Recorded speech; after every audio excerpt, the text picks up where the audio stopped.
Nikita Mirzani harus mengembalikan uang senilai 4 miliar rupiah yang diterima dari Reza Gladys. Hal itu disampaikan oleh saksi ahli di persidangan. Sidang kasus dugaan pemerasan yang menyeret artis Nikita Mirzani menghadirkan saksi ahli tindak pidana pencucian uang, TPPU, Muhammad Novian.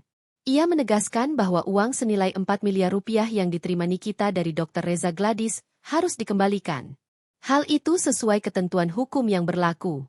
Pernyataan disampaikan Novian sebagai saksi ahli yang dihadirkan Jaksa Penuntut Umum, JPU, dalam persidangan di Pengadilan Negeri Jakarta Selatan, Kamis, 11 September 2025. Novian mengacu pada Undang-Undang Nomor 8 Tahun 2010 tentang Pencegahan dan Pemberantasan TPPU. Di paragraf kedua, penjelasan umum bahwa harta kekayaan hasil tindak pidana dikembalikan kepada yang berhak di situ. Jelas Direktur Hukum dan Regulasi PPATK, Novian di ruang sidang. Kendati demikian, Novian menegaskan bahwa kepemilikan atas harta tetap harus dibuktikan di pengadilan.